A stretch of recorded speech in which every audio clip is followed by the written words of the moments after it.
Are y'all sick of each other yet? Yes. Yes, we are. We have to be. We did this movie together. We're doing another movie together, and we're doing this press junket together. And I don't know. We're gonna kill each other. Yeah. Just kidding. We're so in kindness, with kindness. love. We're in love, in love, in love.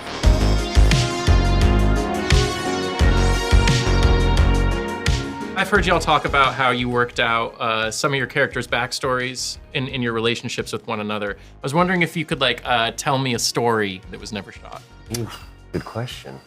I will not reveal any of that stuff. Those are my secrets. Well, I don't know. I think personally, making for me personally, I really wanted to make psychological sense of where exactly they were, where we were meeting them. Right. Matt Shackman always said, this is an origin story. We've chosen not to go down the route of just making a movie about how they got their powers, but after. And so we had to know the before, and we also had to know exactly what happened in that accident. So I think we explored that deeply about how individually horrifying it was, but also collective experience, and that was really meaningful. Also how our relationship had been was really critical, and how in love they were, because it wasn't you meeting them as they were getting to know each other and falling in love. It was 10 years on from their meeting. Reed and Ben partied really hard in college. Oh yeah. Big time college. Yeah. Oh, Sue went on a date with Spider-Man once. You're always bringing up these... I couldn't understand the age difference there, but... You're always bringing up affairs and dates with other people, always. And you know exactly what you're doing. Is it because you already talked about Namor? Every single chance she gets. And it does come up a lot, and he nobody brings it up. Nobody brings it up except for her. I'm sorry. It's Tanaque Huertas in Doomsday. So you got some competition. Maybe a love triangle. I don't know. Risky. Nothing to say, or no comment. You don't feel any jealousy about it. Let the voters decide. Yeah. He does feel jealous, but he doesn't need to. He's my guy. Can you tell me something that perhaps you worked out yourself about your character's backstory that we didn't see on screen? I mean, it's a lot of it you did see on screen, but I also just kind of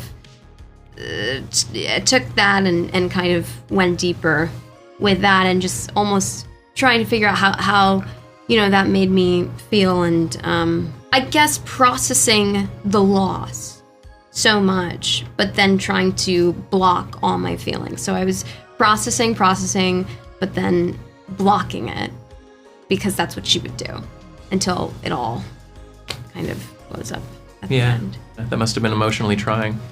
Yeah, I mean, I'm used to it. So. Yeah, I know. I've seen those arcs. Yeah, everybody always just wants to make me cry. Yeah. Are you playing a lot of morally complex characters? Why do you think that keeps coming up in your career? I don't know. Maybe I just have a sneaky face or something. I don't know. But I think also too, anything that's a contradiction is interesting, or I think that's always going to be an interesting thing. Even when we were talking about it earlier, if you're playing like a villain, the villain isn't going to think about themselves like a villain. They have a reason why they're doing the action that they're doing. Ben has always been a rock. Johnny is Johnny. Hi. And I am right here. What do you think planets taste like? Well, it doesn't taste. If you talk about Galactus, it doesn't taste them. They're kind of ground up by his world ship and fed to him as some kind of lava smoothie. So I don't know whether he actually tastes them or he feels the effect. It's kind of almost intravenous. They're fed to him intravenously, so I don't think he tastes anything through his mouth. I imagine it's like, can I get a vitamin B12 shot or whatever when you're going to... And he needs it. Constantly. It's probably some of the comfiest looking suits in the MCU period. They look almost like PJs, you know what I mean? I wouldn't take it that far. In a cool, cute way, all right? Looking like PJs, I ain't got a problem with. Feeling like PJs is overselling it a little bit. They were far more comfortable than they could have been, for sure. You could move in them. They weren't too restrictive of whatever you needed. Yeah. And they're ribbed for pleasure. That's right. Yeah. Yeah. Have you been experiencing any jealousy from other MCU folks? Yeah, none of their stuff's ribbed. No, dude, no. This is Velcro and shields and guns and stuff. This light blue that is so revealing. Yeah.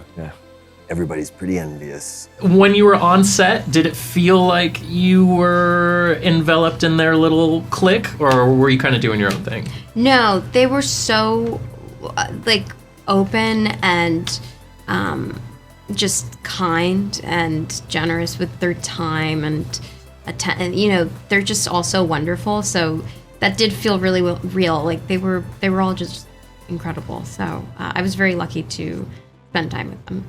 Think there's like a future where you can help them out more, maybe?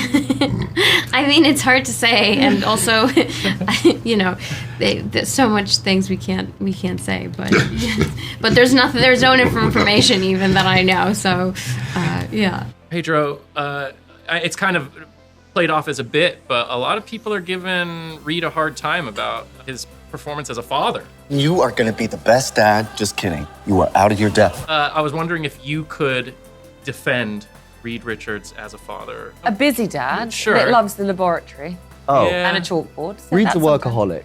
Yeah, he's a workaholic. Yeah. I think that's your only criticism, babe. Oh, I see. Let everyone else answer. Yeah, go on, Belle. What you got? I don't know. I build a hyper-tech crib. I try to baby-proof the world to protect us and Franklin. I let her name the baby. Sue's father. Sue's father. It seems to me like I'm making a lot of space for everybody and just working overtime to protect everybody. But for the record, I agree with you. Oh, thank you very much. Yeah, when you become a dad, you just crack open a Pandora's box of a host of new anxieties that you could never dream Highly of. Highly aware of other criticisms, just not that one. You got a new one. Now I got a new one to the list. If you could have traded powers with anyone else in the Marvel Universe, have you put any thought into what you would like to dabble in? I mean, we've been asked that question about the immediate movie, the four, and both came down to the fact that it's obviously invisibility that we'd have. But thinking wider in the Marvel Universe, I don't know, do you want to be the most powerful? Do you want to be the Red Witch? Or it depends exactly what you want to do. Invisibility, just because there's something nice about hiding. So. What would you pick? Invisibility. Yeah. If there's some sort of teleportation option, you know what I mean? The idea of traveling without paying airline fees is really, that's all I'm concerned with. Yeah, that'd be great, actually. Yeah, teleportation, having just flown yesterday. Invisible teleportation. Yeah, just avoiding TSA all the time.